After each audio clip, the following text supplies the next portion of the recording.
pleasure today to be here with our 5 times world champion in freestyle windsurfing, Golito, and Max Rowe, and we're going to talk a little bit about our freestyle range for 2014.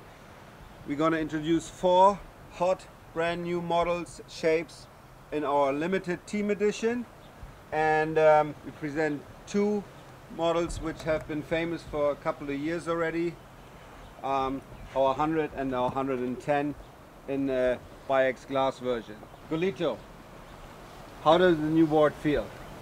Yeah, the board feels really good, more concentrated in the water, really fast for the move, really easy to get higher and landing the move with more control, and yeah, it's good for light wind and strong wind. A couple of things that you might notice: we increased the tail thickness slightly around this area, but actually kept the rail fairly thin between the straps. We tried various versions with thicker rails and even thicker tails. Golito didn't like it that much. In the end we went back to this. This is fairly close to what we've been seeing. Big change is on the bottom shape. It's pretty flat, there's not much V. And one thing you'll notice immediately, if you look around this area, we're introducing actually the slot box into our freestyle boards. Why is that? Well, one main reason is that you want to stand with your foot straps pretty much over the fin. A power box wouldn't allow that because you get problems with the screws. US box is too big, so we decided, since we're using fairly small fins nowadays on the freestyle boards, to use the slot box. Very convenient, it's very light too. This is a Inegra carbon deck sandwich.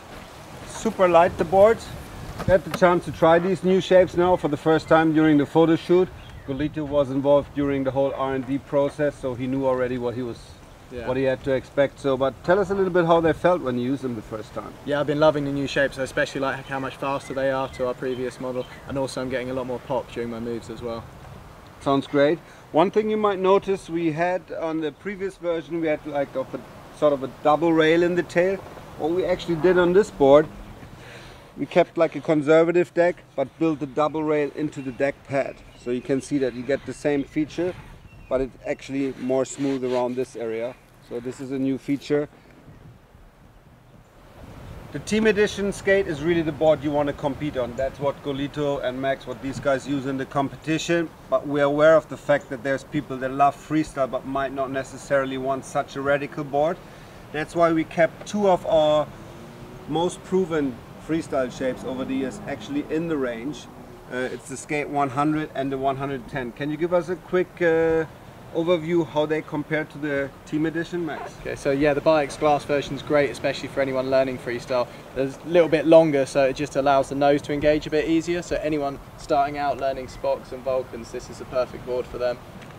Both skates feature actually a very quick rocker line, because that's essential. When we started developing the skates together with Golito's way back, he asked me, hey, make me a board with the quickest rocker line we have. And we actually started making boards with the rocker of the Hawk, which we knew was a very quick board. So both these boards have a very fast, responsive and quick scoop rocker line, which is essential for these guys to get on the go quickly and then plane through their moves, because I guess speed and early planing is everything in freestyle, because without speed you're not really going anywhere. Or yeah, exactly, yeah. The faster you're going, the better it looks. Yeah. Well, I'm not a freestyle specialist myself, because what these guys do is incredible, but one thing I know and what they tell me, they're looking really for balance in the board. So if you look at the board, at the shape, from nose to tail, you can see that the volume distribution is very even and balanced. So it's not like there's no volume in the nose and a lot of volume in the tail. No, because those guys do things backwards, forwards, upside down, whatever, I don't even know. We kept the volume distribution very even throughout the board, and that helps them to keep the balance. It's a super important fact. Also, when you look on the rail shape, from the nose, keeps a very similar profile all the way to the tail, where we beef it up, as I said earlier, to make sure the guys can slide on their backward moves. So that's the secret behind these boards. Good luck, guys, and I hope to read all about it after. Yeah, cheers. I hope we can give good results. Yeah.